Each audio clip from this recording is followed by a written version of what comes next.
मिल गाए, शिव शिव गाए, प्यार से गाए, भाव से गाए, प्यार से गाए, भाव से गाए, आओ मिल गाए, शिव शिव गाए, आओ मिल गाए, शिव शिव गाए। गीत है जो हमें शिव से प्रीत कराता, गीत है जो हमें शिव से प्रीत कराता, शिव का नाम मुक्ति प्रदाता, शिव का नाम मुक्ति प्रदाता। पम पर पदम हर गर सिसा, पम पर पदम हर गर सिसा, आओ मिल गाए, शिव शिव गाए, आओ मिल गाए, शिव शिव गाए।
मिल गाए, शिव शिव गाए, आओ मिल गाए, शिव शिव गाए, प्यार से गाए, भाव से गाए, प्यार से गाए, भाव से गाए, आओ मिल गाए, शिव शिव गाए, आओ मिल गाए, शिव शिव गाए।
शिव गाए, आओ मिल गाए, शिव शिव गाए, प्यार से गाए, भाव से गाए, प्यार से गाए, भाव से गाए, आओ मिल गाए, शिव शिव गाए, आओ मिल गाए, शिव शिव गाए। झूठ जटा में गंगा धारी, झूठ जटा में गंगा धारी, डमरू त्रिशूल धारी, डमरू त्रिशूल धारी। पम भगम हर गर सा, पम भगम हर गर सा, आओ मिल गाए, शिव शिव गाए, आओ मिल गाए, शिव शिव गाए।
प्यार से गाए, भाव से गाए, आओ मिल गाए, शिव शिव गाए, आओ मिल गाए, शिव शिव गाए, आओ मिल गाए, शिव शिव गाए,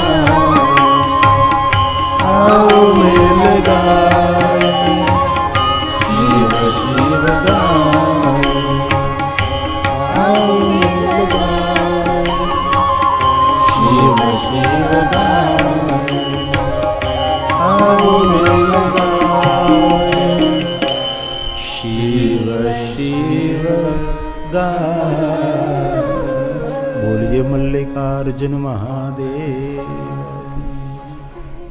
इस शैल पर्वत पर कृष्णा नदी के तट पर मल्लिकार्जुन महादेव के सानिध्य में पुनः पुनः शिव कथा में आपका स्वागत करते हुए मैं पूर्ण जगदीश भाई खाटूवाला परिवार को धन्यवाद देते हुए शिव कथा का प्रारंभ करें।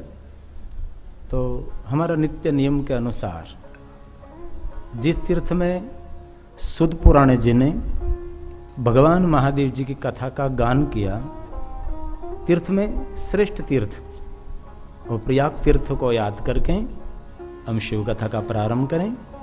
जिस तीर्थ को हम याद करते हैं इस तीर्थ की यात्रा का फल मिलता है। तो आओ शिव कथा का प्रारंभ करें। इससे पहले हम सब साथ में मिलकर तीर्थराज प्रयाग को याद करें, थोड़ा सा गाने का प्रयास करें। धर्म क्षेत्रे महाक्षेत्रे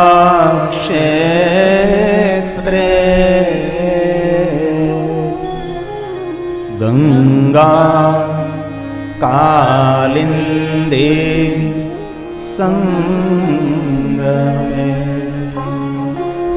प्रयागे परमे पुण्ये ब्रह्मा लोकस्य वसति मणि ब्रह्मा लोकस्य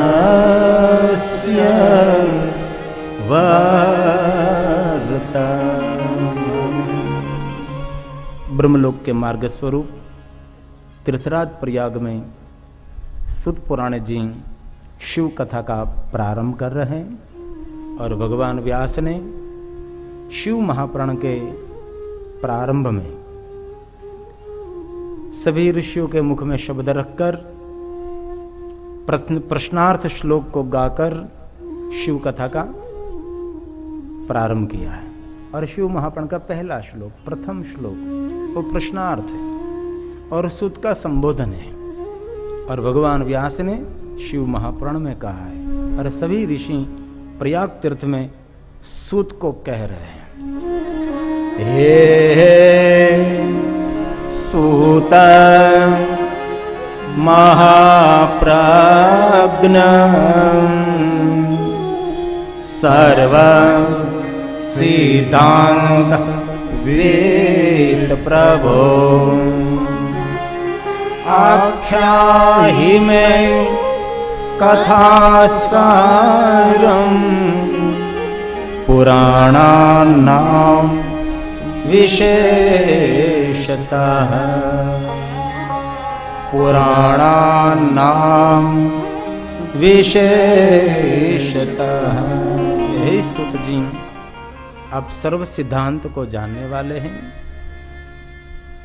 शिव महापुराण में जो कहा है आप कहिए। भगवान महादेव की महिमा, सभी विश्व कल्याण की बातें आप सुनाइए। सुत का संबोधन करके भगवान वेदव्यास के सद शिष्य सुत पुराणी को शिव कथा कहने के लिए प्रेरित कर रहे हैं। और शिव महापुराण के दूसरे श्लोक में सभी ऋषियों ने कहा कि हे सुत जी, भगवान महादेव की कथा के माध्यम के द्वारा आप कहिए हमारे जीवन में सदाचार की वृद्धि कैसे हो, हमारे जीवन में सद्भक्ति कैसे हो और हमारे जीवन में दिन प्रतिदिन विवेक की वृद्धि कैसे हो सकती है। ऐसी कोई आप बात कहिए हमारा जीवन सफल हो जाए। ये शिव महापुराण का दूसरा श्लोक है।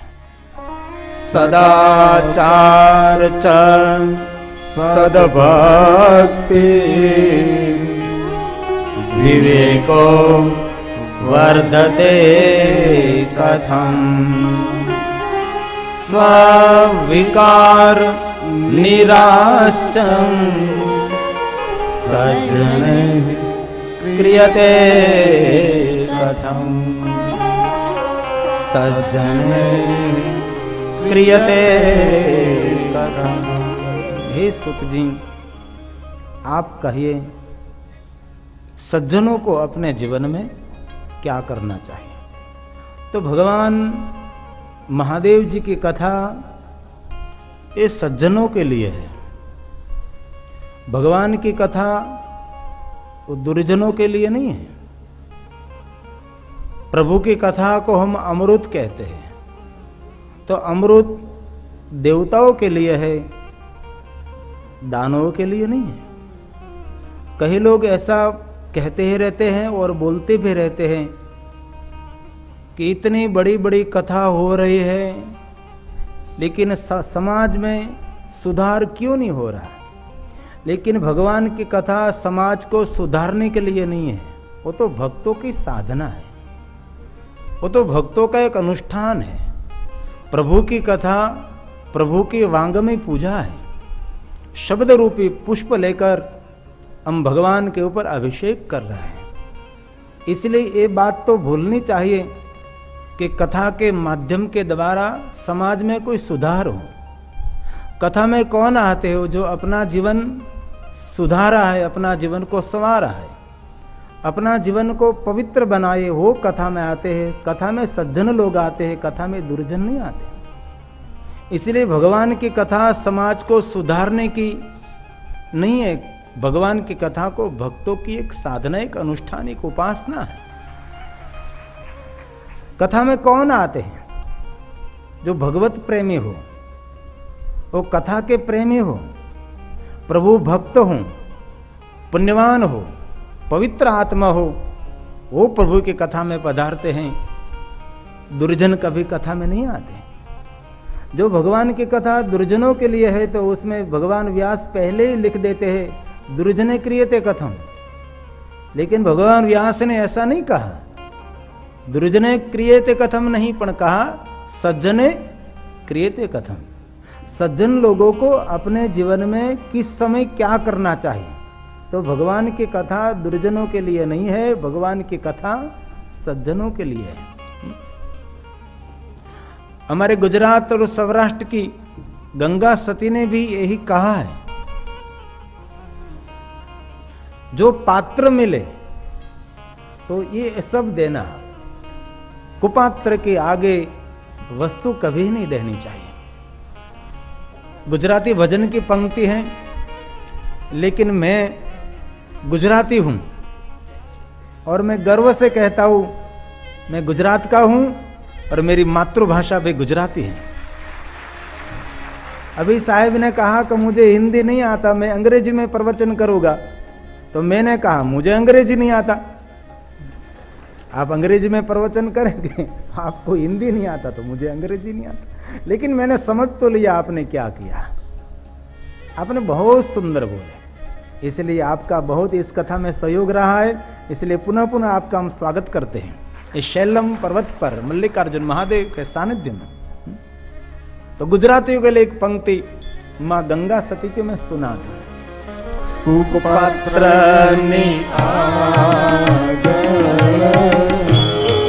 वस्तु नवाविये पानवा समझी नहीं रहिए आपन। दो जगह पर आदमी को मौन रहना चाहिए। एक जो मूर्ख लोग हैं उनके आगे मौन रहने में हमारा हित तो होता है, और दूसरा बड़ा कोई ज्ञानी हो, कोई विद्वान हो, उनके आगे हमारा मौन हमारे लिए और श्रेष्ठ साधना है। मूर्ख उनको कहते हो एक तरफ से विचारते हैं, मूर्ख उनको कहते जो एक तरफ से विचारते हैं, और ज्ञानी उनको कहते हो जो चारों दिशाओं में से विचार करते हैं। चारों तरफ से वो विचारते हैं, मैं ऐसा करूंगा तो क्या होगा, ऐसा करूंगा तो क्या होगा, ये करूंगा तो मेरे जीवन में क्या होगा। चारों तरफ से जो विचारते हैं वो उनको ज्ञानी कहते हैं। एक तरफ से विचारते हैं और अपना ही कहा सत्य है, वो भी मूर्ख है।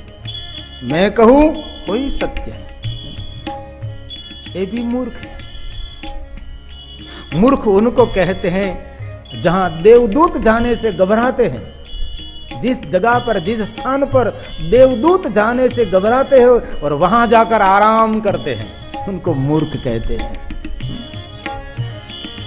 तो प्रभु की कथा दुर्जनों के लिए नहीं है, प्रभु की कथा ये सज्जनों के लिए है। इसलिए मां गंगा सती ने कहा कुपत्र वस्तु नवाविये पानवा समझी नहीं रहिए आपन।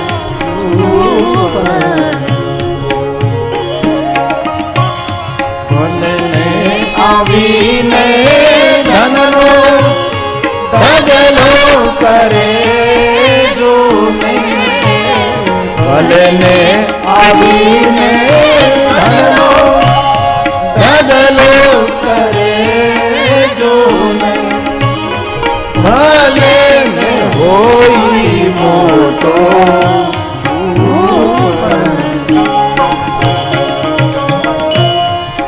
पात्र वस्तु नवाविये पानवा समझी नहीं रहिए आपन। समझी नहीं रहिए आपन। तो पहली बात की सदाचार, हमारे जीवन में सदाचार कैसे प्रकट हो। और जीवन के सभी सुखों का कोई मूल है तो सदाचार है, और सुख और संपत्ति का कोई बीज है तो वो भी सदाचार है। सदाचारी व्यक्ति जहां जाता है वहां उनका सम्मान ही होता है।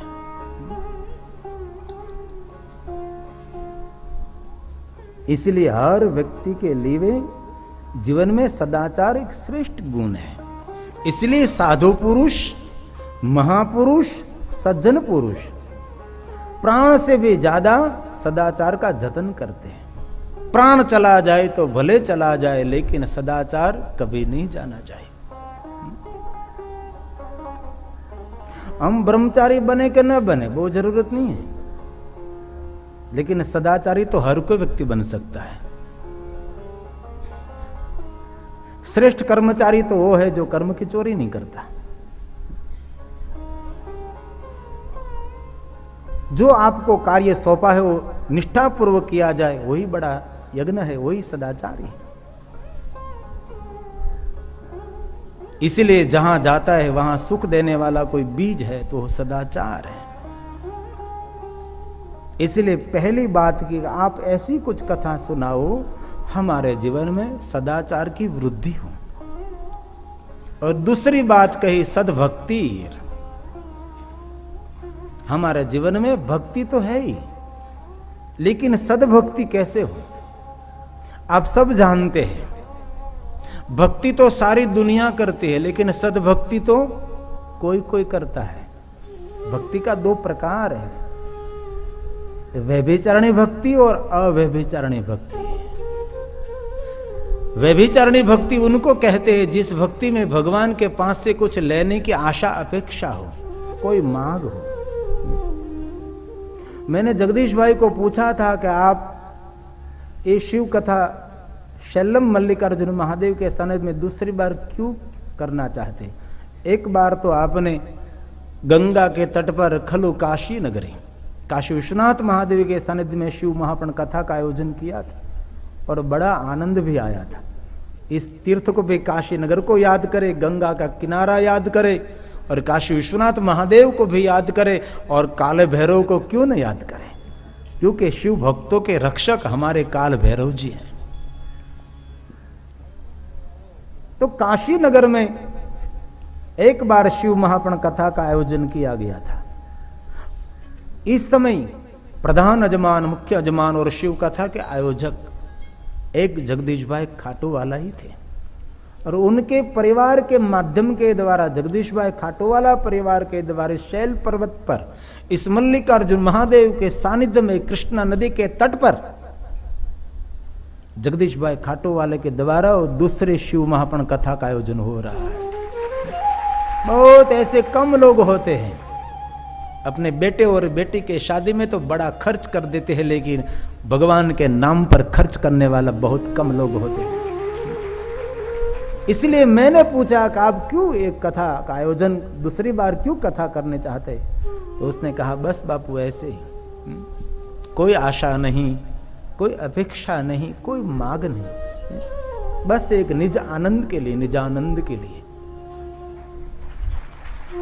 इस भक्ति को कहते हैं अव्यभिचारिणी भक्ति। इस भक्ति का ही नाम है सद्भक्ति। लेकिन भक्ति तो बहुत लोग करते हैं, कौन नहीं करता?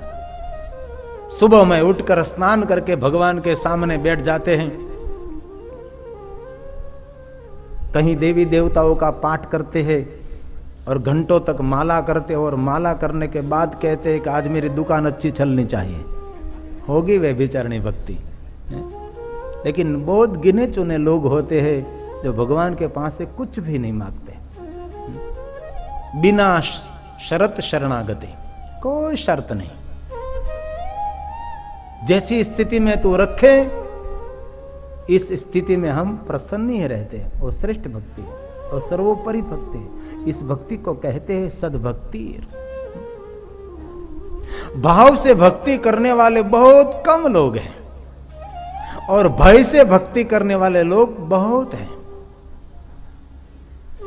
बस खाने पीने में मौज मस्ती में रहता है, और बीमार हुआ और डॉक्टर के पास गया और डॉक्टर ने कहा आपको कैंसर है, लग गई भक्ति। पंडित के पास जाएंगे, देव मंदिर में जाएंगे, आश्रम जाएंगे, कहां कहानी भटके, इस मंत्र का जाप करेंगे, उस मंत्र का जाप करेंगे, वहां कथा सुनने के लिए जाएंगे, वहां कथा सुनने के लिए जाएंगे। जब तंदुरुस्त था तब कथा नहीं सुनी, अब रोगी हो गया, अब तेरा क्या होगा। इसलिए भगवान की कथा दुख में नहीं, भगवान की कथा तो सुख में सुननी चाहिए। तो दुख की कोई ताकत नहीं है आपके निकट भी आ सके। इसीलिए जो शैल पर्वत पर श्री मल्लिकार्जुन महादेव के सानिध्य में जो शिव कथा में पधारे हुए, दूर दूर से आए हैं। कोई रात को 9 बजे आए, कोई 10 बजे, कोई 11 बजे, कोई 12 बजे, कोई 1 बजे आए। हमें कमरा चाहिए, पंडाल में सो जाओ, सुबह में मिलेगा। अरे अभी चाहिए, जैसे हमारे पर उपकार करने के लिए आए। यहां तो हम उपकार नहीं, हमारा कल्याण करने के लिए आए हैं। और कहीं कहीं भक्त ऐसे होते हैं, बस हो जाएगी व्यवस्था, पहुंच तो गए शैलम। और शैल पर्वत पर पहुंचना यही भरमरा देवी की परम कृपा है। ये कोई सामान्य भूमि नहीं है, वो कार्तिक स्वामी की तपोभूमि है। यहाँ शक्तिपीठ भी है और स्वयंभू ज्योतिर्लिंग मल्लिकार्जुन महादेव का सानिध्य भी है। मल्लिका का अर्थ है पार्वती और अर्जुन का अर्थ है भगवान शिव। और दूसरा यह भी अर्थ हो सकता है, मल्लिका एक पुष्प का भी नाम है और अर्जुन एक योद्धा का भी नाम है। इसलिए शिव जैसा योद्धा कौन। लेकिन शिव इतना बड़ा योद्धा है, लेकिन महक तो के मल्लिका के पुष्प के जैसे, ऐसे मेरे महादेव हैं। इसलिए जो जो शिव कथा में पधारे हैं ये बहुत भाग्यवान है। इस शैल पर्वत पर मल्लिकार्जुन महादेव के सानिध्य में बैठकर शिव कथा सुनना, वो आपका तो कल्याण है ही, लेकिन आपके पूरे परिवार का भी मंगल होगा। और आस्था चैनल के माध्यम के द्वारा जो जो शिव भक्त है, शिव कथा सुन रहे हैं, वो भी इस कथा का पुण्य प्राप्त कर रहे हैं। इसलिए देश में विदेश में सभी जगह पर जहां जहां आप शिव कथा सुन रहे हैं, आपकी तरफ से मैं और मेरे संगीतकार भाई और जगदीश भाई खाटूवाला परिवार और यहाँ के ट्रस्टीगण और जो शिव कथा के पंडाल में बैठे, हम सब मिलकर आपके लिए मल्लिकार्जुन महादेव को प्रणाम करते हैं। मैं अकेला क्यों, आप सब के साथ, क्योंकि आप भी शिव कथा सुन रहे हैं। तो सद्भक्ति, जिस भक्ति में कोई मांग न हो, जिस भक्ति में कोई आशा न हो, कोई अपेक्षा न हो, इस भक्ति को कहते सद्भक्ति। भाव से भक्ति करने वाले बहुत कम लोग होते हैं, भय से भक्ति करने वाले लोग बहुत होते हैं। अभी हम बड़ी बड़ी लंबे लंबे सफर करके आए, हमने बहुत अनुभव भी किया। जो विदेश में यात्रा करते हैं उनको भी अनुभव होगा। इतनी ऊंचाई पर प्लेन उड़ रहा है और प्लेन में आप बैठो और प्लेन नीचे उतरे, तब आपका नया अवतार कहलाते हैं। तो हम नए अवतार में पधारे हैं, लेकिन यहाँ तो साहब कह रहे हैं कि यहाँ आते हो तो दूसरा अवतार नहीं मिलता, तो दूसरी बार शिव कथा करेंगे कौन। इसे अवतार तो लेना ही चाहिए, बार बार आए और बार बार कथा करे। इस तीर्थ की महिमा है। यहाँ जो शैल पर्वत पर मल्लिकार्जुन महादेव का दर्शन न करे, सिर्फ शिखर का दर्शन कर ले, तो भी उनको पुनरपि जन्मम पुनरपि मरणम, उनको जन्म और मृत्यु के चक्कर में से मुक्ति मिल जाती है। एक बार नहीं, मैंने तो बार बार शिव कथा के माध्यम से कहा है, जीवन के सभी दुखों में से मुक्त करने वाला कोई देव है तो मेरा महादेव ही है, मेरा शंकर ही है। जन्म मृत्यु जरा व्याधि पीड़ितम कर्म बंधन है। कर्म के बंधन में से कोई मुक्त नहीं कर सकता। मेरा महादेव का भजन करो तो कर्म के बंधन में से भी वो छुड़ा देता है, क्योंकि सभी बंधनों से मुक्त है वो मेरा शंकर, मेरा महादेव है। बंधे से बंधे मिला छुड़ाने का क्या उपाय।